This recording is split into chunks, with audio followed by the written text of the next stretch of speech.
And I'm glad to see so many of you here today who joined us for this financial literacy workshop. We really want to make sure that this is a very helpful event for you. I am the job coach for BrookLynk, and I also want to let you know, so if you do not want to have your videos on, you do not have to have them on. This will be recorded for educational purposes and for social media for people to catch up on. So I'm going to pass it on to Kayman. He's going to introduce himself, and then Preequn will introduce himself as well. Perfect. Thank you, Danae. Hey, everyone. I'm Kayman Sykes. I am from Tupelo, Mississippi. I am here right now. I work for Ameriprise Financial. I'm really here today just to empower people. Some of the things that I didn't know as a teenager and as a young adult growing up, I don't want you to make the same mistakes that I may have made. So I hope that you all will get something out of this, and please feel free to ask any questions that you may. This session is for you, to empower you for your financial success. And I'll pass it over to Preequn to tell about himself. Preequn. Hi, everyone.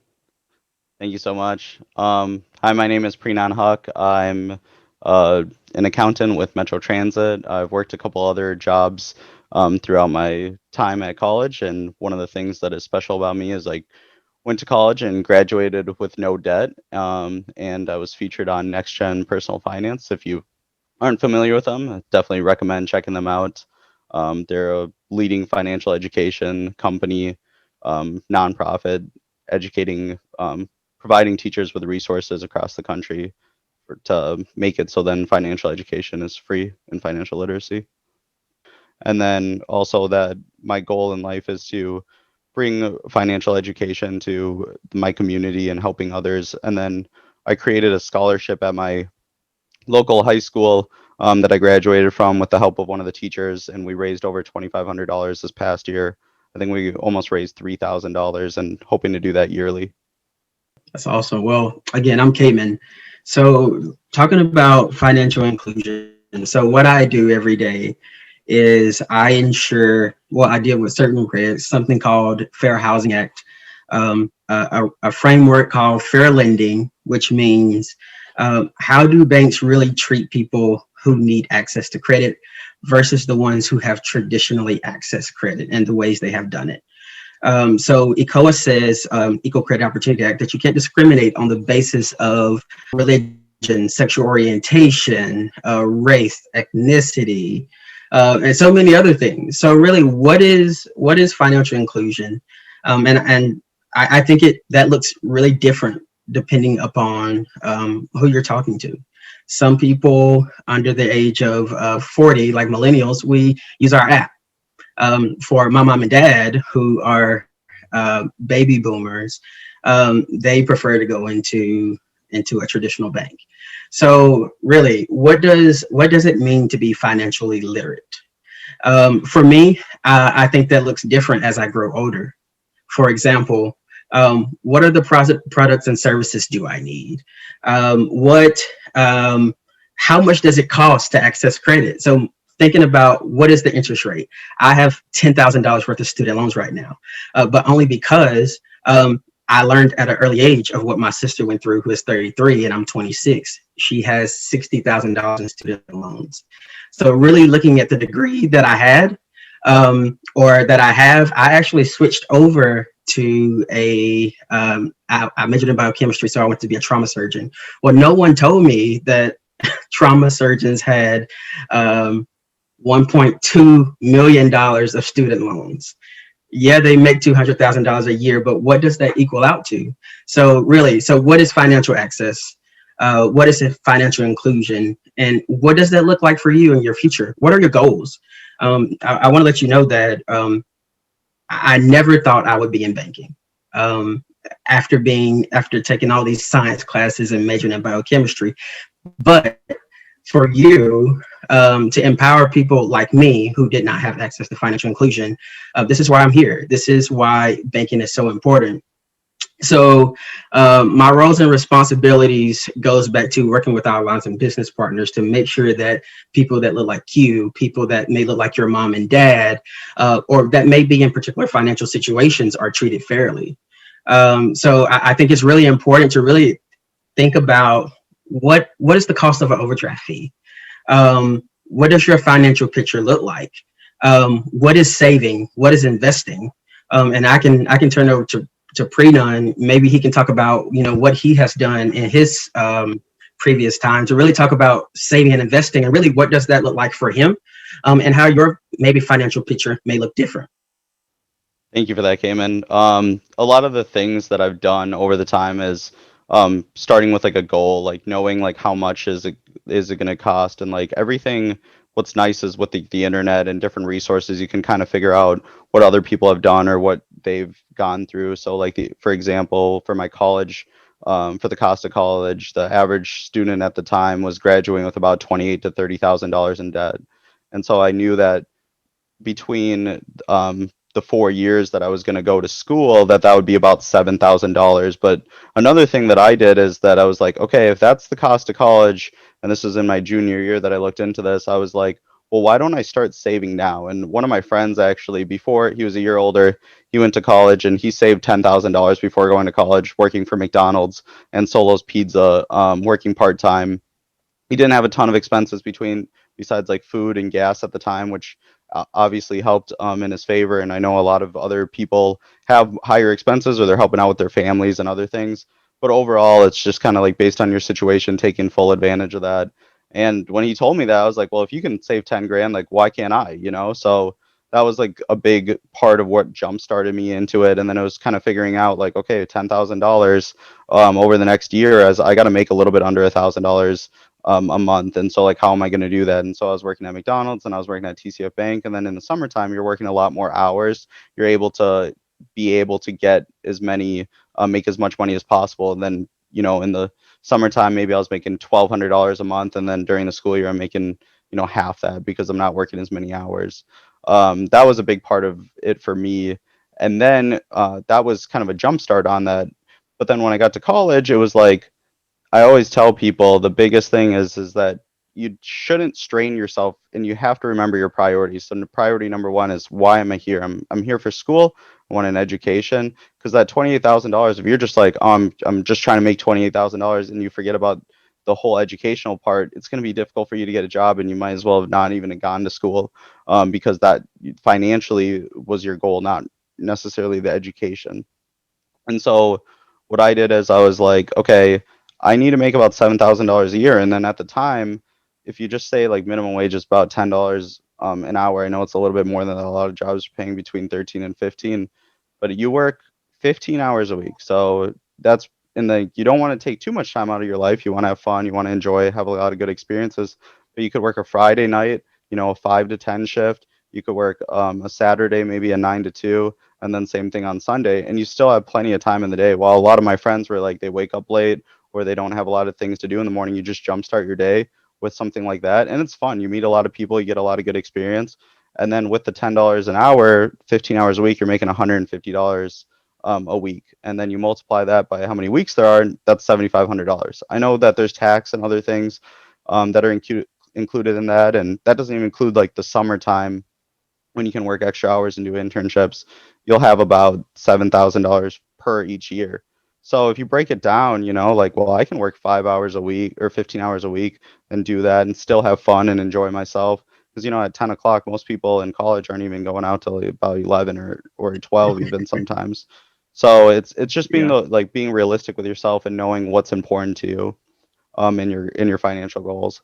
Like to add is like, finding a job that's relevant to like what you want to do and kind of getting the very entry level of what you're looking at. So whether you want, like you were talking about being a doctor, like if you wanted to do that, working in the hospital, even as a receptionist or a scribe or something that helping out, you're going to be able to get in that environment and maybe you'll learn a little bit more about it. But maybe you want to become a chef or something, right? But you don't know necessarily if you wanted to go to culinary school.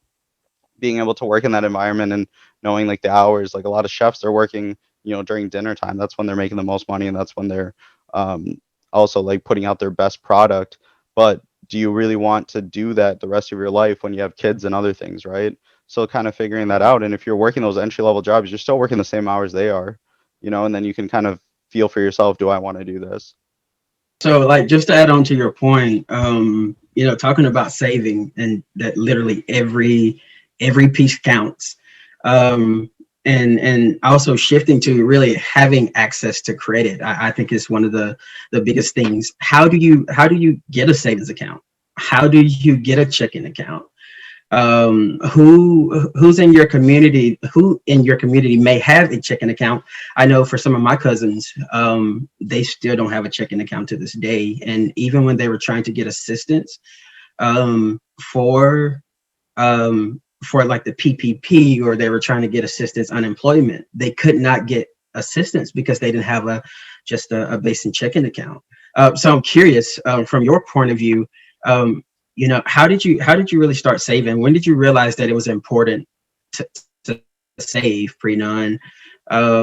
I know my saving story looked a little bit different. When my dad developed cancer and I sat out of college for a semester, I realized how important financial security was, when he wasn't working. Well, they made enough, but if it wasn't for my parents, I would have been in trouble.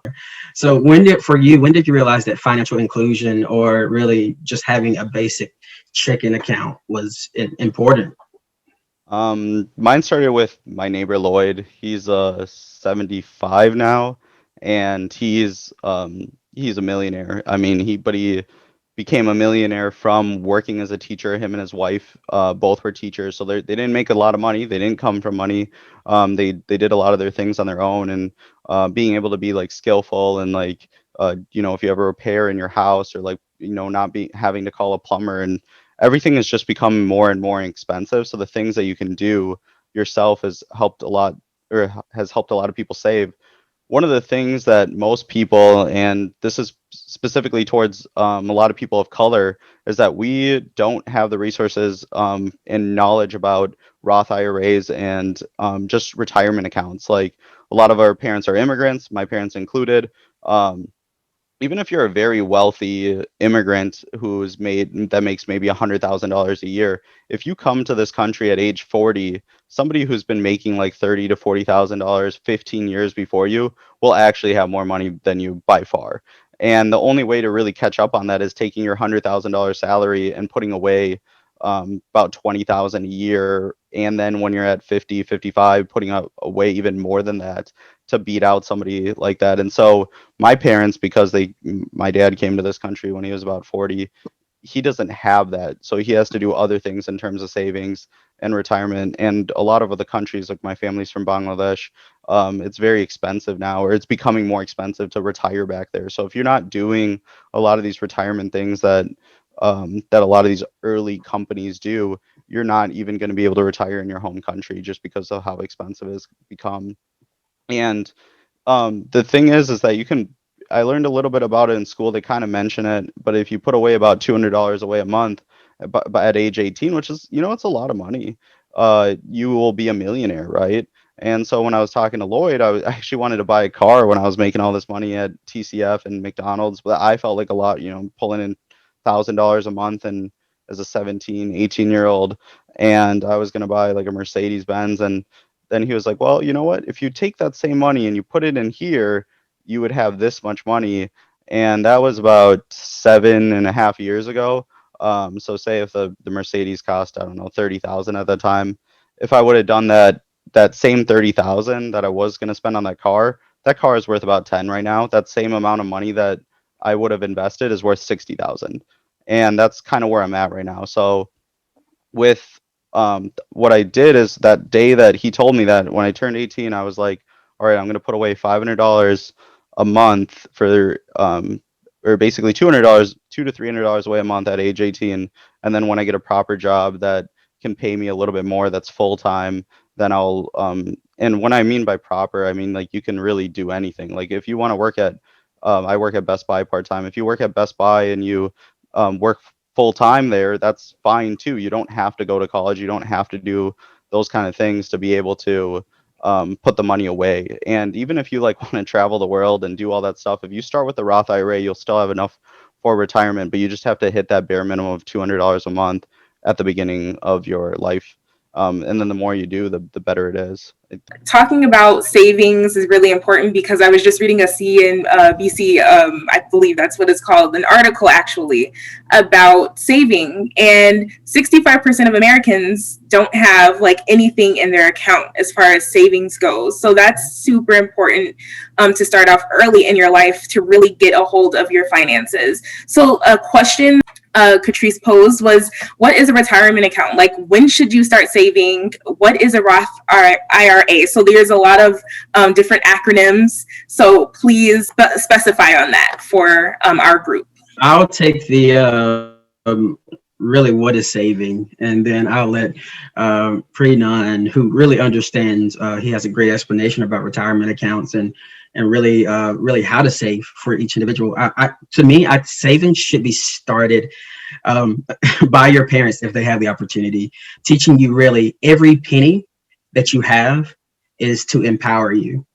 For example, when thinking about a $10 candy bar, no one really tells you about, if you started a savings account, what $2 would do in a time where you might not even have a dollar. So for instance, when I was about 10 years old, my grandmother gave me $100. When when I came up on hard times, and at this time my dad was around, but he really wasn't around. Times got hard. That simple $100 that she had given me, I had went to buy some Jordans. Well, I don't know about you, but Jordans does not really empower me to really do what I needed to do. And I learned, actually looking back 2 months ago, if that $100 that I could have saved instead of buying Jordans would have turned in over to I think like $5,000 today, if it was just in a simple savings account that had a compounded interest, or if I was saving for my college, such as a 501 plan. But thinking about saving, it should be started as soon as possible. The smallest number can turn into $100, which turns into $150, which turns into $500, which over the course of 10 years, if you look at compounded interest, just look at the calculators. You may have even like $5,000, $10,000 in the future. But when talking about a 401k or a Roth IRA, today taxes are as cheap as they has been in a very long time. So a retirement account, a Roth IRA, and keep me honest, Preequn, they take the taxes out of a Roth early. And so you use that, what you have already paid on taxes, the amount that you have left goes into an account that builds interest and makes and individuals make investments, and you have a return. To really describe how the particulars, I'll turn it over to Preequn. Maybe he can give a better understanding of really how does that work. So I'd say a couple things, like for example, like the savings one, starting early. That's exactly how you should do it. Like my sister's 10, and one thing we did is we just got her like a money jar to put her coins in, and then she can see like how much extra that's there. I've seen people use like a milk jug and then just fill it up with coins, and then they kind of like put lines of how much roughly that would be.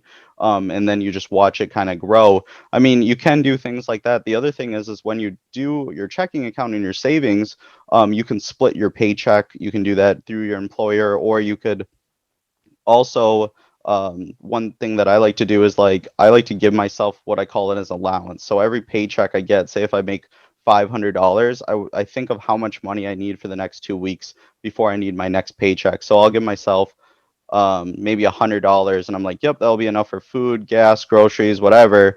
And then the next time I get paid, and then that $400 goes into my savings account.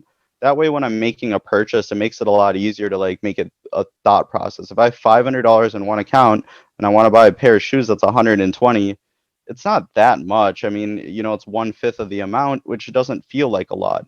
But it's kind of like if you have $5 and you want to spend $1, it's not quite that much. But say if you have $2 now in your hand, and yeah, maybe you have the other three in your car, but in your hand you got $2 and you're gonna give somebody $1, that's a lot of money. That's half of the money, and maybe you won't make that purchase and you'll think twice about it, right?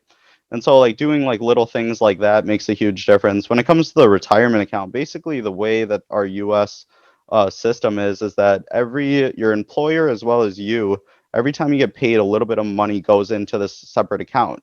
They really try to discourage you from taking the money out of that account, but some people still do. There's ways of taking it out, but there's penalties if times get tough. I mean, the thing is like you kind of put it away and you don't think about it, and it's gonna grow. So when I was saying like $200 away a month for the rest of your life, that would be roughly, about $40,000 to $50,000 that you would have put in, maybe more than that.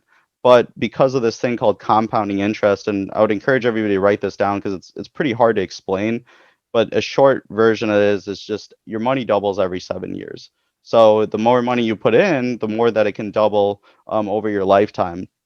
And most people start this it's really good if you can start at 25, but I would say most people start at about 30. And if you start at 25, but if you can start at 18, that's one more double. So say if you have $1 million at your account at age 65, if it can double one more time by starting at 18, because that's 7 more years, you'll have $2 million, right? And just by starting that much earlier.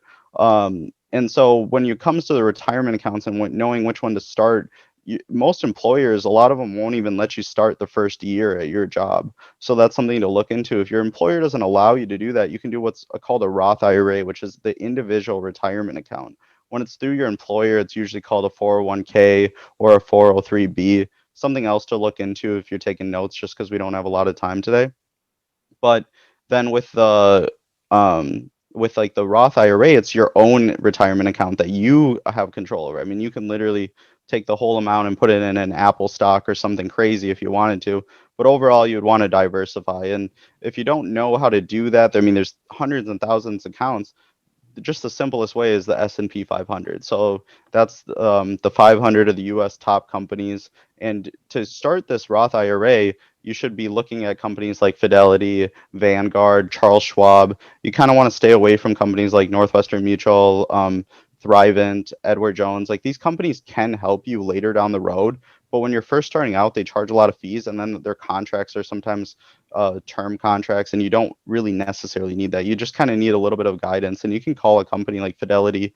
I like to use Fidelity just because they have a physical location here in Minnesota, actually 2 or 3 locations. So it's kind of nice to be able to go in there and talk to somebody and help guide you. And these people love to do that.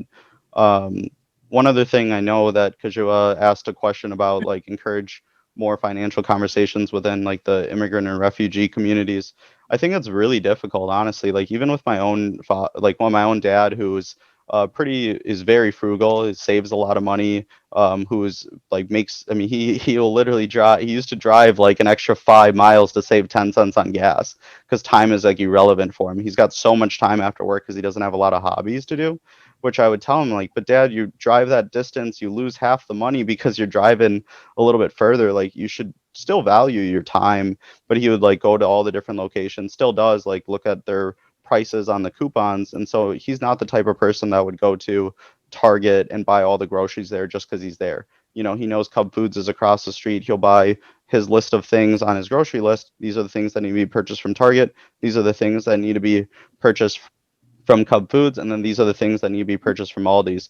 That's saved him thousands and thousands of dollars over the years. I mean, if you consistently keep doing that, but having the conversation with even like the Roth IRA and telling him what I'm doing, he didn't really understand. Like he didn't really understand until because the retirement stuff is so different in other countries and backgrounds. So I had to kind of do it and then show him. Another thing about financial, like just finances with immigrants and refugees, it's really hard to understand this, but you kind of have to be selfish a little bit off the bat. You need to really I like to think of it as like the oxygen mask when the plane is going down, right? Like they always tell you put put your own mask on first before helping others.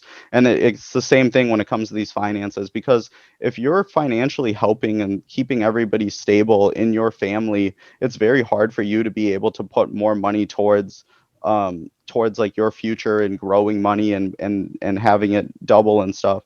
Where one thing that I did is that I saved a significant amount of money for my family. Like I saved about $45,000 over the last 2, 3 years from my job because I was heavily saving, and then I used that money to help my parents buy a new house. So you can, and then I could have gave my parents maybe $1,000 here each month and helped them with different things, but instead I used the money and my own knowledge of what and how to be responsible with it, and then took that and then grew it and then gave it to them later and then helped them make a financial responsible purchase, which is a lot better.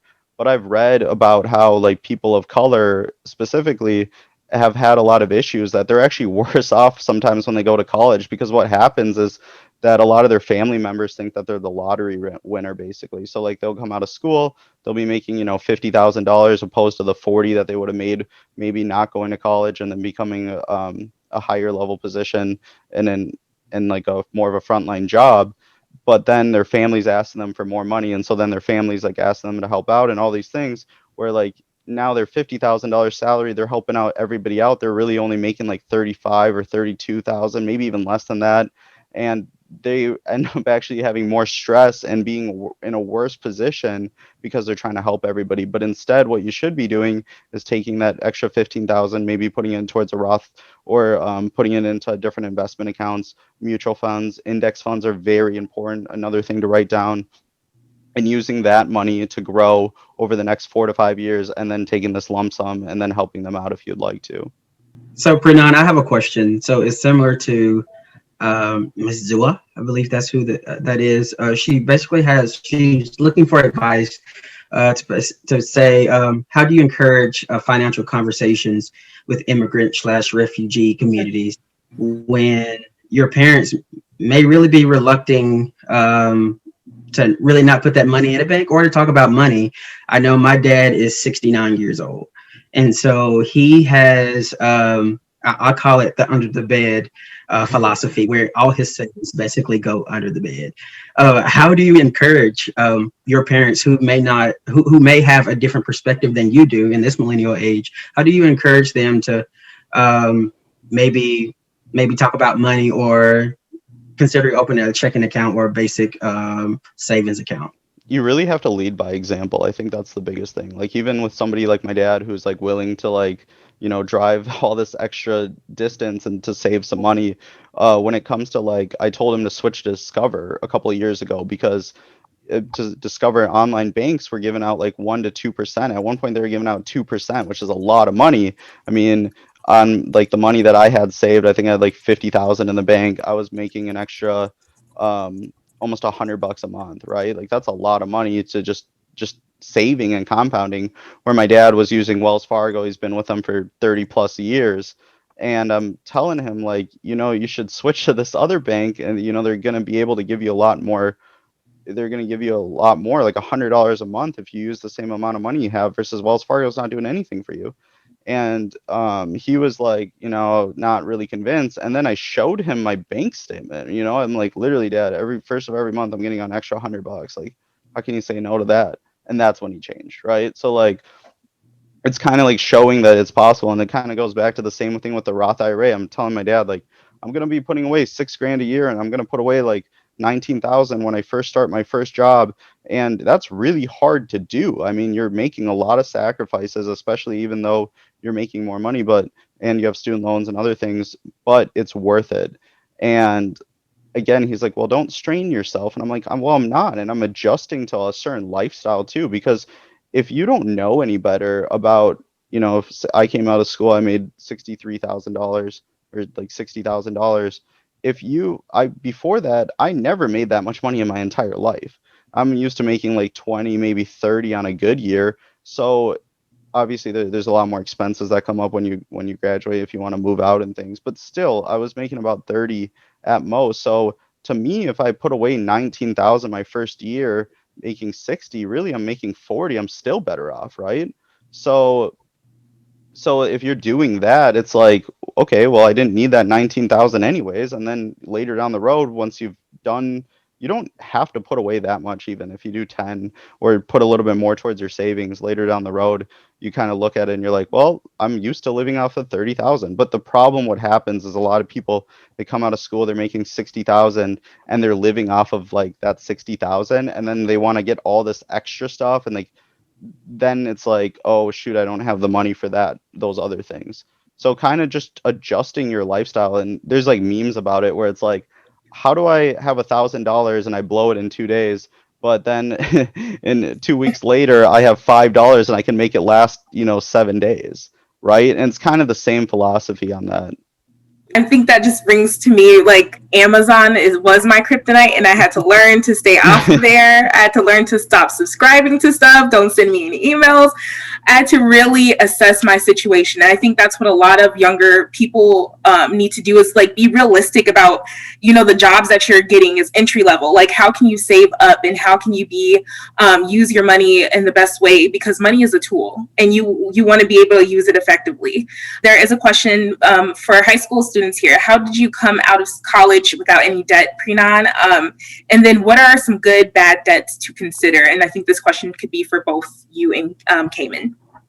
So I would say like with the coming out of school without any debt, I kind of touched a little bit on it, but like working a part-time job, like people, I mean, they almost, it's sad, but they almost like spit on you when they talk about, my first job was McDonald's, right? Like I'm like making $7 an hour. They're like, oh, you work at McDonald's? And I'm like, yeah, like, I like it. I learned a lot of skills. A lot of those skills still today have transferred over to things that I do, like the fast pace, the good customer service, the quality, compensating when you do something wrong, and understanding those customer service skills have all like helped me grow as a person.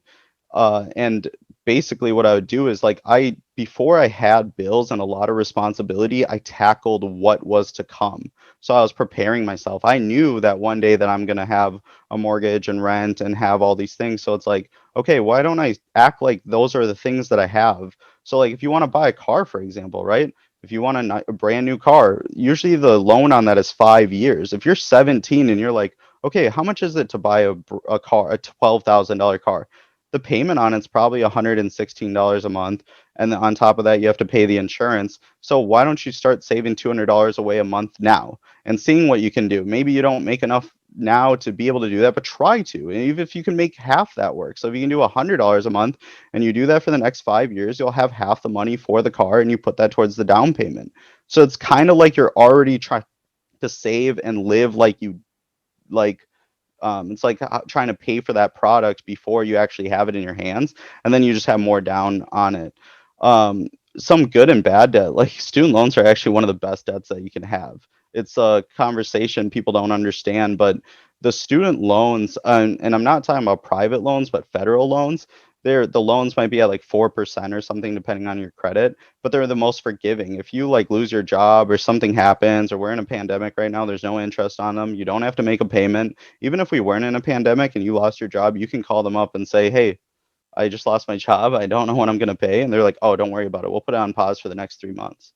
I mean, no other loan will let you do that. So yeah, maybe it's 4% and car loans are 2%. And so you're paying a little bit more on the money. But the thing is that with that loan, like if my car payment, if I can't afford it, I can't call the bank and be like, hey, I'm in financial trouble. You kind of can, but sometimes it doesn't work out as well as you want it to. But versus a student loan, student loans are really forgiving and help and like trying to help you. So even if you have the student loans, and this takes self-discipline, but instead of taking the student loans and paying off the full amount quickly, what you should be doing is, say if your student loan payment's $300 a month, but you can put down 600 towards it after you graduated, don't put $600 towards your student loans. Take the 300 and put it towards your student loan, just like normal, the regular payment, and then put the other $300 towards a savings account, one with high interest, like high yield savings account. Before, like I was saying, that other account had 2%. So really, you're really just borrowing money at 2%. You can never find a loan that's under 2%. I mean, unless you have a 0% interest rate, but then they do it with the car and there's depreciation and all this other stuff. But overall, the biggest thing is that's not a bad debt to have. Bad debt to have is like credit card debt. Another bad debt to have is like payday loans. Like, I mean, those are criminal, honestly. And kind of thinking of, I'm trying to think if there's any other debts that medical bills are kind of like the ones that you want to pay towards and things. But different companies have different levels of like sympathy. So like if you're in hard financial times, you can actually negotiate and work with them. I had a friend who was, in significant debt, credit card debt. I think he was like $2,000 or $3,000 in debt. And like the collections kept calling him and all this stuff. And I'm like, dude, like, why don't you just, like, I helped him save some money and we were there. And then I told him, call up the company and tell him, like, hey, look, I owe $3,000 with all these fees and all this other stuff. How about I give you $1,500 and we call it even? And I'll give you $1,500 today. They'll do it. I would be shocked if they don't. I mean, or they'll try to negotiate with you, even maybe offer 1,200 and see if they'll go for that. And if they don't, or if they do, then be like, okay, I'll offer you 1,500. And more than likely they will, because they don't want to call you either. They just want the money in their hands and they want to be done with this. So there are ways to negotiate a lot of different purchases. So yeah, I want to speak to really to that bad debt, such as like the payday loans. If to me, I describe a payday loan as a loan that you don't get from a bank. If your parents or if anyone's like my family, where they go to maybe a store that doesn't offer a checking account, they don't allow me to secure the loan with some type of collateral. Looking at payday loans, just for example, if you make if you borrow $250 from a payday loan center, they're going to charge you $10 to cash that check. They're going to just to give you the check. So in total, you'll end up paying like if it's like 199%, what is usually like $315. Think about $250 and $350. If you go to a regular bank where you say, hey, I want to build credit, or I need this loan for X amount of reason. Well, that $300 that you would have paid, if it's on a 3-month term, you would have only paid, depending on the percentage rate or the interest rate, you would have paid like $275 or $300. Think about the difference over a 3-month period. That's $50. So, encouraging your family to save and try to steer away from payday lenders, I think it'll save you more in the long run. So, for instance, I took out a Self credit card. Many people don't know about Self, which is a credit lender that you can start your credit. So, for instance, they allowed me to get a loan for like $500. Well, I only had to pay $25 a month. And they give you the term of the term of 12 months or 24 months. So if you don't have access of credit today, Self is a great option. You have the opportunity to build credit at an affordable rate. Instead of you working for your money starts to work for you. I think that's a good example of thinking the difference between a payday lender and a bank. What are the circumstances? Well, at a bank, for instance, if you have $1,000 in the bank, you can say, hey, I want to take a loan out on that $1,000. Well, instead of paying 199% rate from a payday loan center, you will end up paying, if your savings account is paying, let's say 1%. Well, most banks do 2% above that. That's 3% interest rate. A lot of people don't understand the affordability of saving versus using a payday loan center. When you think about bad debt and the access to credit, Preequn, I'm curious. You talked about your dad and how, as an immigrant, some of the issues that he faced. How did he familiarize himself with the U.S. bank system? What were some of the things that he did to get access to credit? And so just like it may be some high school students on the call who may be immigrant or who may don't have financial access to credit today, how do you get familiar with that when you're not native to the Americas? I'd say like the biggest thing for him was that he started out with a secured credit card. So if you're not familiar with how that works, but it's a credit card that you basically put $300 to $500 on, and you're basically borrowing from yourself. So you're taking if you made a purchase for $100, you're kind of taking that $100 from an area, and then you have to pay it back. But that original $300 to $500 is actually from from the money that you gave that company, and then you'll be able to get that back once you're past the secured credit limit. So my dad had to start with a secured credit card because he didn't really have credit when he came to this country. Then he was renting an apartment in Crystal, and so he did that, and then as well as he bought a used car, and then the interest rate was probably very high on it, maybe like 9-10%. But then what he would do is that he would pay it off quickly, and he did small amounts. So instead of buying the car that's maybe, you know, 10 to 20 or $30,000, he bought one that's 5,000, knowing that he's going to have to pay back 6,000 or maybe 7,000, but he kind of did it quickly and then did it every month. And then he's never missed a payment. Like I've seen one time he was out of the country and he wanted me to tell him the amounts that he owed to write checks for. This is kind of pre-internet payment. And he's had credit cards for like 20 plus years that had missed payments zero. Card holder since, you know, 1998. And that's huge. And like now he's on an 840 credit score. And I remember when we bought the first new car that we ever purchased in 2000, and I think it was 2007. But the sales guy was like, "Your dad has really good credit." And I'm at the time I was like 12. Like I don't really understand what he's talking about, but I just knew that was important, right? And then later down the road, when he bought another car 5 years later, it was the same thing. The guy's like, "You're so lucky, your dad's got great credit." And I was like, "Well, what happens if you have bad credit?" And he's like, "Well, then you're paying back 16-17%." um I know, like when it comes to the credit, some of you, it's really unfair, but for some reason, your parents do make a difference on how your credit is going to start off with.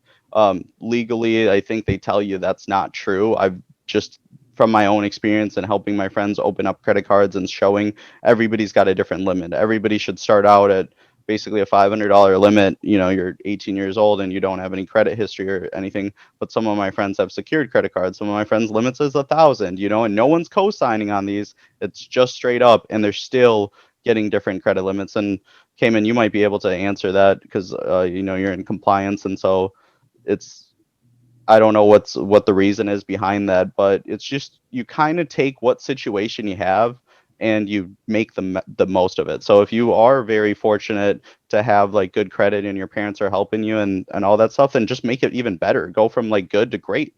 Or if you're from great to go to excellent, right? Just moving up one step is huge, and then just keep going from there. Like if you're in the situation like my dad was, where he was at bad credit when he got here, not good, not quite bad, but not good. He took that to good, and then he took it to great, and then to excellent, and now he's at the highest credit you can, and you just make the most of what you can do. I know, like, I gave a lot of information and towards maybe just like a big overview. But if you're in high school right now, the things you should look into is getting a credit card. That's very important. Well, even before that, if you don't have a checking and a savings account, do that first. And then look at somewhere that's free. So like credit unions are great ones because they don't have minimums and they help you, or their fees might be lower if you are in that situation. Make sure to opt out. So there's a way that you, like, if you don't have gas and you're at the gas station and you swipe your card, if you let it, like if you have $5 in there and you get $10 worth of gas, you're going to get a $37 fee.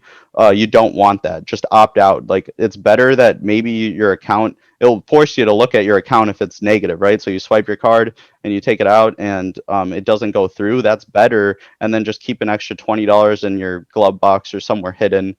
So then if you did have an emergency, you have that money available. And then after that, I would say take a look into credit cards and then look for ones that are free. So like you don't need to get like I mean, even the Apple credit card's not bad. It's not meant, it's designed for somebody who's like very established or makes a lot of money. It's actually helps you. It like sends you a reminder like, here, pay this. If you don't pay the full amount, you're going to pay this much in interest. It's really well laid out. I typically recommend the Discover card. That's the one I started with. And then after that, take a look into like a Roth IRA or like a retirement account and how you can start. And then if you don't know what to invest in, like the S&P 500 is never a bad choice. And on top of that, it's like just ask other people and use the resources around you of how you can connect with and what you should be doing. And then make sure you're properly using all these resources and tools. Like if you're using the checking and savings account and you're getting a bunch of fees and you're not doing it correctly, don't move on to the credit card. Wait until you got the checking and savings figured out, and then move on to the credit card and focus on that. And then, like, I like to pay my credit card every 2 weeks. That way when I get paid, my credit card's getting paid instead of every month. And then, you know, you got $1,000 in your account, and then but then your credit card's, you know, $1,000. It looks like you got more than you have. Instead, I'd rather just do it every 2 weeks, so then I'm just a clean slate every time. Yeah, you mentioned something earlier where you were basically talking about racial inequities and relationships. Unfortunately, the way credit cards work today, there's specific marketing tools that look at your phone. They look at your spending habits, what you're looking up, and then they look at your zip code. This cellular device that you have tracks everything about you. It tracks your spending habits. It tracks where you go, where you live. And so some of these algorithms that they use, it's really based upon your activity. And so let's say, for example, if you bank today at TCF or if you bank at Wells Fargo, regardless of where you bank, relationship matters. So if you talked about your dad being or having a savings account of some sort and saving $200 a month, or you saving $200 a month, because you have that relationship with your bank, they will take opportunities on you. So if you say, hey, I've been a customer at so-and-so for 50 years, I've never had a overdraft, or I've been here for 3 years, they look at those type of things because they say, well, if you're profitable, then the bank is profitable. So really the question is, what type of bank is for you? Talking about your financial picture, there are many different types of banks. There are commercial banks, there's residential banks, there's mortgage banks. And so one bank that I particularly like to highlight, or actually two, you mentioned one of them, is a credit union.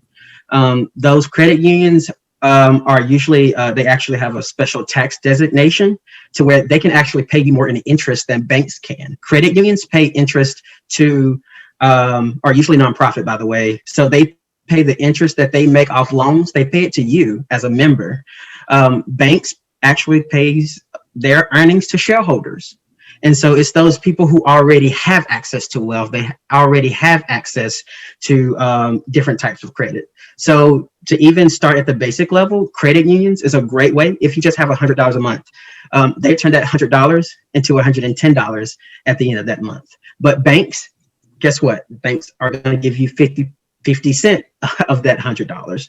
So that's just an example. Another type of institution is called a CDFI, and you can write this down, which is a community development financial institution. These institutions are geared towards those who have lack of access to credit, and for those who don't have access to basic financial products. So these specific banks are here for you. They actually have financial advisors that look out for your financial picture. They help you build wealth. They get you access to those credit cards. Instead of telling you, hey, go here, they are actually walking you through the process of how do you create a basic checking account? What account is best for you?